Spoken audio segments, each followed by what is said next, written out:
बच्चों आप सभी को मेरा नमस्कार।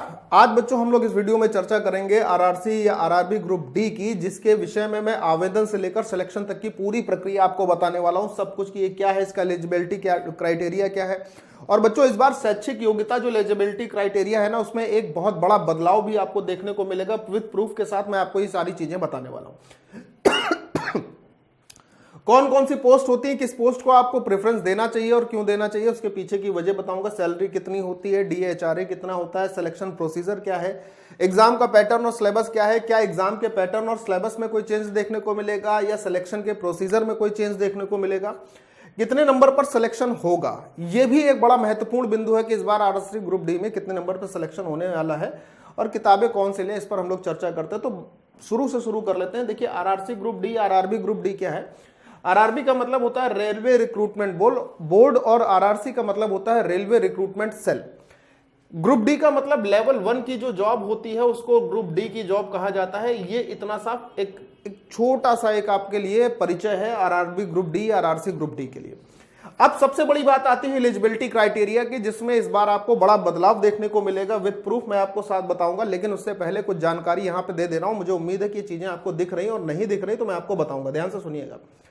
देखो साफ साफ एक चीज कही गई है कि लेवल 1 जिसे आप ग्रुप डी कहते हो, मिनिस्ट्रियल या आइसोलेटेड कैटेगरी वाली बात है, इसके वैकेंसी के असेसमेंट को, यानी वैकेंसी के असेसमेंट का मतलब होता है आवेदन से लेकर सिलेक्शन तक और ज्वाइनिंग तक की पूरी प्रक्रिया को साफ साफ लिखा है 30/9/2025 तक पूरा कर लिया जाएगा। यानी सितंबर 2024 में जिस आरआरसी ग्रुप डी का नोटिफिकेशन आपको देखने को मिलेगा, उसकी कंप्लीट प्रक्रिया ज्वाइनिंग तक की 30 सितंबर 2025 यानी एक साल के अंतराल में पूरी देखने को मिल जाएगी। और दूसरी बात कह रहा है असेसमेंट ऑफ वैकेंसी, उसकी खैर आप एक बात जाने दो, उसकी कोई मतलब नहीं है।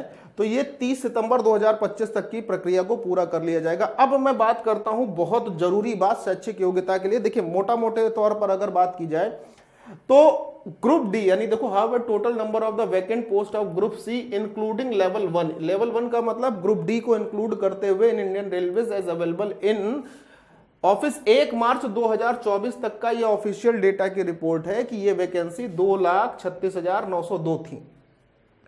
लेकिन इतनी वैकेंसी आने की मुझे कोई उम्मीद नहीं लगती कि इतनी 2,36,902 वैकेंसी आएंगी। निश्चित तौर पर वैकेंसी की संख्या तो ठीक होनी चाहिए, लेकिन इतनी नहीं होगी। लेकिन अभी ये भी बोल रहा है कि ग्रुप डी और ग्रुप सी को मिलाकर रेलवे में अभी भी 2,36,902 वैकेंसी वैकेंट है। अब एक महत्वपूर्ण बिंदु शैक्षिक योग्यता पर बात करते हैं, जो कि बहुत ज्यादा इंपॉर्टेंट है। देखो आपको मैं पढ़कर बताता हूं, बहुत ध्यान से सुनिएगा और बहुत ध्यान से समझिएगा इस बात पॉइंट को, क्योंकि सभी के लिए इंपॉर्टेंट है।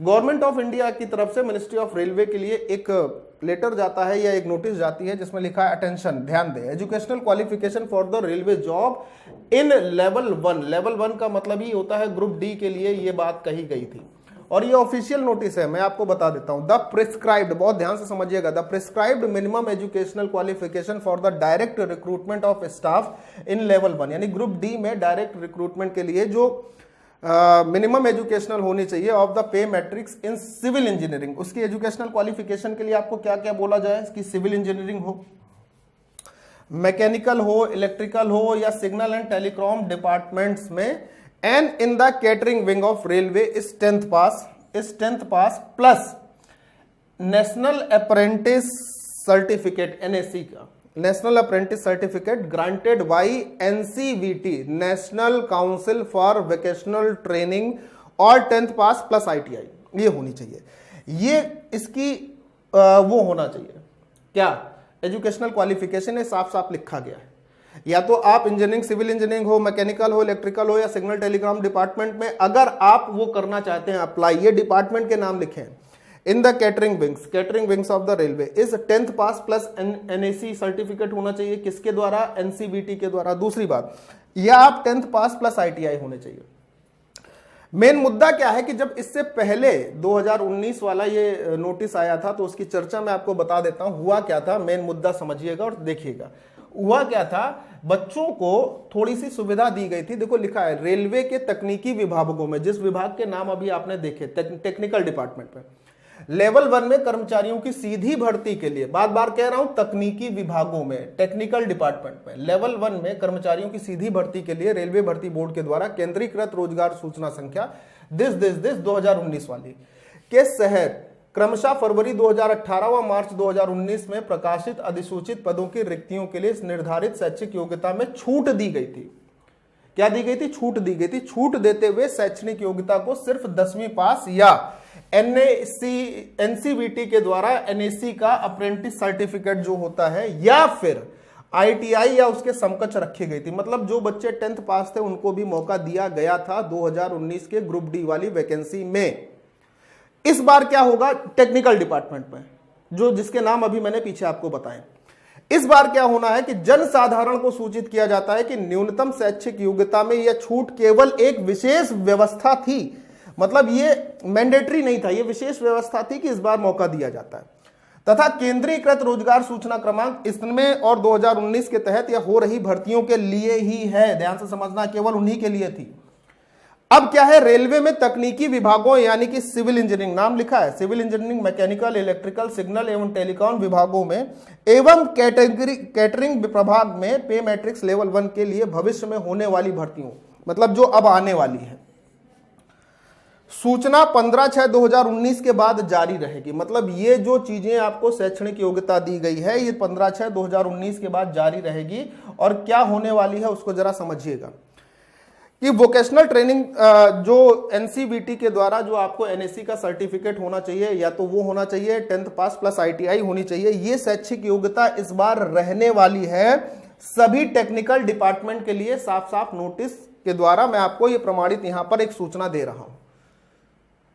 सिर्फ 10th पास अगर आप टेक्निकल डिपार्टमेंट में फॉर्म भरना चाहते हैं तो वो 2019 के लिए ही भर्ती में थी। इस बार के लिए आपके पास क्या होना चाहिए? एनएससी सर्टिफिकेट होना चाहिए एनसीवीटी के द्वारा, या फिर आप 10th पास प्लस आईटीआई होने चाहिए। ठीक है, ये यहां पर एक बड़ा बदलाव देखने को मिलेगा। अच्छा, अब मैं बात कर लेता हूं कि रेलवे ग्रुप डी में कौन कौन सी पोस्ट होती हैं, जो थोड़ी सी उसके अनुसार देखते हैं। तो trackman, pointsman, gateman, workshop, hospital attendant, gateman, depot store assistant, ये सारी चीजें होती हैं।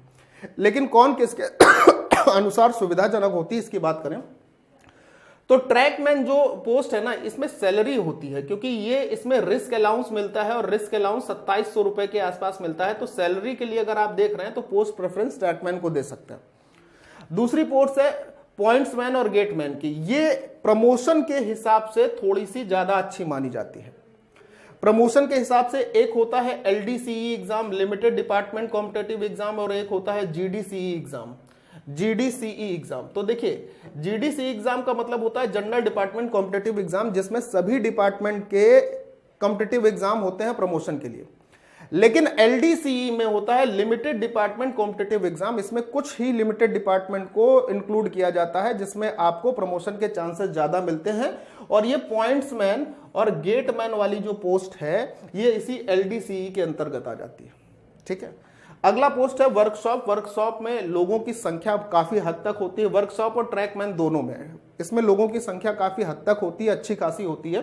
इसीलिए इसमें छुट्टियां मिलना बड़ा आसान हो जाता है कि छुट्टी आपको मिल जाएगी, क्योंकि लोगों की संख्या ज्यादा है तो छुट्टी आसानी से मिल जाती है। दूसरी बात आती है अगली post hospital attendant, gateman, depot store assistant. ये इजी जॉब होती है, ये सरल जॉब होती है, क्योंकि इसमें आपको पूरे दिन बैठकर आसानी से काम करना है, केवल रखवाली करनी है। ठीक है, तो आप इन सुविधाओं के अनुसार जो आपको अच्छी लगती है वो आने वाले समय में वैकेंसी के अनुसार अपनी पोस्ट को क्या कर सकते हैं, भर सकते हैं। ठीक है, अब ग्रुप डी के बेसिक पे स्केल की बात करें तो 18,000 का पे स्केल होता है। डीए इसमें 17% होता है। एचआरए सिटी के हिसाब से होता है, मेट्रो सिटी होम में होगा तो 24%, उससे कम सिटी में 16% और उससे कम सिटी में 8% आपको एचआरए यानी होम रेंट अलाउंस मिलता है। एनएचए का मतलब नेशनल हॉलीडे अलाउंस जो होता है कि अगर कोई नेशनल हॉलीडे है तो आपको 384 रुपए पर डे का नेशनल हॉलीडे अलाउंस भी मिलेगा, जिसे एनएचए के नाम से जानते हैं। ठीक है, चलिए आगे बढ़ लेते हैं। तो चयन प्रक्रिया क्या होती है ग्रुप डी की, जो मुझे लगता है कि इस बार शायद आपके 2 सीबीटी हो भी सकते हैं और नहीं भी हो सकते हैं, ऐसा मुझे अंदाजा है। कुछ सूचनाएं ऐसी मिलती हैं जिससे मैं आपको बता रहा हूं। लेकिन अभी तक जो कंप्यूटर इसकी चयन प्रक्रिया है वो ये है कि सबसे पहले आपका कंप्यूटर बेस्ड टेस्ट होता है, ये पहला फेज होता है, सीबीटी जिसे कहते हैं, सीबीटी कंप्यूटर बेस्ड टेस्ट होता है। इसमें टोटल आपके 100 प्रश्न पूछे जाते हैं, 90 मिनट यानी 1.5 घंटे का समय होता है। और प्रश्न जो होते हैं मुख्यतः वो मैथ से, जनरल इंटेलिजेंस से यानी रीजनिंग, जनरल साइंस और जनरल अवेयरनेस से पूछे जाते हैं। टोटल 90 क्वेश्चन होते हैं, 100 क्वेश्चन होते हैं, 90 मिनट का समय होता है और हर गलत आंसर के लिए 1/3 की नेगेटिव मार्किंग भी होती है। अब बच्चों अगर हम बात करते हैं इसके बाद का जो सेकंड फेज होता है, वो सेकंड फेज होता है इसका physical efficiency test, PET. PET के लिए मेल की क्वालिफिकेशन क्या होनी चाहिए, आपको क्या करना पड़ता है, 35 किलो का भार लेकर आपको 100 मीटर की डिस्टेंस पूरी करनी होती है, ठीक है। दूसरी बात, 2 मिनट, और ये आपके लिए 100 मीटर की जो डिस्टेंस है इसको 2 मिनट में पूरी करनी होती है, और इसके लिए सिर्फ आपको एक ही चांस मिलता है, और वो चांस आपको वेट बिना रखे मिलेगा। आपने अगर वेट नीचे रख दिया तो वो चांस भी आपका गया। दूसरा, should be able to run for a distance. अब बिना वेट के आपको रनिंग करनी है 1000 मीटर की कितनी देर में, 4 मिनट 15 सेकंड में, ठीक है। ये मेल के लिए क्वालिफिकेशन। वहीं फीमेल के लिए क्या है कि इनको सिर्फ 20 केजी का वजन लेना होता है, 100 मीटर की दूरी तय करनी होती है 2 मिनट में, सिर्फ एक ही चांस में, without putting the weight down. इसमें वेट को भी महिलाएं भी नीचे नहीं रख सकती हैं, और इनके लिए भी 1000 मीटर की रनिंग है, लेकिन इनके लिए जो समय होता है वो 5 मिनट 40 सेकंड का होता है। ये फिजिकल एफिशिएंसी टेस्ट की मानकता है, ये आपको पूरी करनी पड़ेगी। आगे अगर हम बोलते हैं एग्जाम पैटर्न, तो एग्जाम पैटर्न में भाई ये मैथमेटिक्स का सिलेबस होता है, ये जनरल इंटेलिजेंस रीजनिंग का सिलेबस है, ये जनरल साइंस का सिलेबस है, ये जनरल अवेयरनेस का सिलेबस है, और ये सारा का सारा सिलेबस और कंप्लीट डिटेल आपको हमारे माई पाठशाला एप्लीकेशन में बैच के माध्यम से मिल जाएगी, ठीक है। जिसकी जानकारी अभी मैं आपको लास्ट में दे भी दूंगा, कोई दिक्कत नहीं है। या तो आप 6393125760 पर कॉल करके बैच में एनरोलमेंट ले सकते हैं, या फिर 9696102411 पर कॉल करके जानकारी भी ले सकते हैं और बैच में एनरोलमेंट भी ले सकते हैं भैया, ठीक है। चलिए आगे बात करते हैं। तो पिछली बार के अगर हम कट ऑफ की बात करें, क्योंकि चर्चा का विषय यहां पर यह होगा कि सर इस बार कितने नंबर लाने पर यह सिलेक्शन होगा, तो पिछली बार के अगर हम कट ऑफ की बात करते हैं तो डिफरेंट जोन के डिफरेंट कट ऑफ थे। लेकिन अगर मैं बात करता हूं तो सबसे लोवेस्ट कट ऑफ जो था ना वो 62 कुछ नंबर का था सभी कैटेगरी को मिलाकर, ठीक। और जो हाईएस्ट कट ऑफ था वो 80 कुछ नंबर का था। तो इस बार आप कैटेगरी कोई भी है, आप किसी भी कैटेगरी से हैं, यूआर से हैं, ईडब्ल्यूएस से हैं, ओबीसी से हैं, एससी से हैं, एसटी से हैं, कुछ किसी से भी हैं, ठीक है। लेकिन आपको अपनी तैयारी बहुत अच्छे ढंग की रखनी पड़ेगी। तो मिनिमम आप ये मान के चलिए कि आपको जो नंबर लाने हैं वो कम से कम 62 से मतलब 80 से, अगर बात करते हैं तो कितने नंबर पर सिक्योर शॉट होगा, तो आप 70 से 75 नंबर का प्रयास करिए, ठीक है। सभी लोग कैंडिडेट मिले जुले पर। अगर हम जनरल कैटेगरी की अलग से बात करेंगे तो उसके लिए मैं एक अलग से वीडियो ले लाऊंगा, लेकिन यहाँ मोटे मोटे तौर पर मैं ये कह सकता हूँ कि 70-75, बल्कि इसको थोड़ा सा और बढ़ा सकते हो, ऐसे कर सकता हूँ 75 से 80 तक का, 78 तक का या 80 तक का आप प्रयास करिए कि इतने नंबर की तैयारी आपको रखनी है एनी हाउ, ठीक है। कट ऑफ पर एक वीडियो ले आऊंगा ताकि मैं आपको जो है हर कम्युनिटी का अलग से कट ऑफ बता सकूं और ये बता सकूं कि इस बार सेफ स्कोर क्या रहेगा, ठीक है। फिलहाल ये जानकारी अभी आपके लिए जरूरी थी तो मैंने आपको बता दी। देखिए ग्रुप डी में एक सबसे बड़ी बात आती है परसेंटाइल की। पिछली बार ये बहुत देखने को मिला था और बच्चे बड़े परेशान हुए थे कि सर परसेंटाइल क्या होता है, परसेंटाइल क्या होता है, कैसे हम इसको चेक करते हैं। तो मेरे प्यारे दोस्त, परसेंटाइल के लिए आप मेरे इस वीडियो को देख सकते हैं, इसका लिंक यहां पर आपको आई बटन में मिल जाएगा, ऊपर आपको दिख रहा होगा। प्लस दूसरी बात, ये आपको एंड स्क्रीन में भी मिल जाएगा, ठीक है। और आप भी अगर ग्रुप डी की तैयारी को अपना उद्देश्य मानते हैं, चाहते हैं कि इस बार आपका ग्रुप डी में 100% सिलेक्शन हो जाए, तो मेरे प्यारे भाई आपको करना क्या है, आपको ग्रुप डी की तैयारी को अभी से शुरू करना। और ग्रुप डी की तैयारी के साथ साथ आप एनटीपीसी की भी तैयारी अभी से शुरू करिए, क्योंकि वैकेंसी एक अच्छी खासी संख्या में मुझे लगता है मिलने वाली है। तो चाहे आप ग्रुप डी के बैच को अभी से ज्वाइन कर लीजिए या फिर मेरे प्यारे दोस्त एनटीपीसी के बैच को अभी से ज्वाइन कर लीजिए। ये मैं आपको एक मोटे मोटे तौर पर इन्फॉर्मेशन के तौर पर बता रहा हूं, मैं कोई प्रमोशन नहीं कर रहा हूं। आपकी इच्छा हो तो आपको क्या करना है, इसके बैच को, कंप्लीट बैच को आप ज्वाइन करिए। और उसको ज्वाइन करने के लिए आप डायरेक्ट हमारी माई पाठशाला की एप्लीकेशन को प्ले स्टोर से डाउनलोड कर लीजिए और वहां पर रेलवे वाले सेक्शन में जाकर इस बैच में डाउनलोड अपना एनरोलमेंट कर सकते हैं। दूसरी बात, अगर आपको ये लगता है कि ये एप्लीकेशन से डाउनलोड करना, ये डाउनलोड करना है बड़ा झंझटी काम है, तो इट्स ओके, कोई बात नहीं। आप हमारे ये कस्टमर केयर नंबर है 6393125760 और मेरे प्यारे दोस्त दूसरा नंबर है 9696102411 पर। इस पे कॉल करके आप क्या कर सकते हैं, इस पे कॉल करके आप पूरी जानकारी और एनरोलमेंट कर सकते हैं। और हाँ बच्चा, आप अगर कूपन कोड क्या यूज करते हैं, आप अगर coupon code capital A capital D 10 use करते हैं, इस फोन नंबर जो भी उठाता है उनसे बता देते हैं कि अनुराग सर वाला कूपन कोड है, तो आपको बैच में जो डिस्काउंट मिल जाएगा वो 75% के आसपास का डिस्काउंट मिल जाएगा। लगभग 75% जो भी रेट है उसमें आपका कम हो जाएगा, इतना डिस्काउंट भी आपको मिल जाएगा। तो मेरे प्यारे भाई अभी से तैयारी करिए, बिना किसी देर सवेर के। ये मत सोचिए कि जब फॉर्म आएगा तब से तैयारी करेंगे, क्योंकि फिर समय नहीं मिल पाता है, सिलेबस ज्यादा होता है, कंप्लीट करने में उसको समय लगता ही लगता है, ठीक है। वीडियो कैसी लगी, अगर कोई इंफॉर्मेशन छूट रही हो तो मुझे कमेंट बॉक्स में जरूर बता दीजिएगा। आपका कोई प्रश्न हो तो जरूर बता दीजिएगा, कोई जानकारी आपको चाहते हो तो जरूर कमेंट बॉक्स में लिख दीजिएगा। वीडियो इन्फॉर्मेटिव लगी हो तो मेरे प्यारे दोस्त लाइक कर दीजिएगा, शेयर कर दीजिएगा और चैनल जरूर सब्सक्राइब कर लीजिएगा फर्दर नोटिफिकेशन के लिए और जानकारी के लिए। जय हिंद।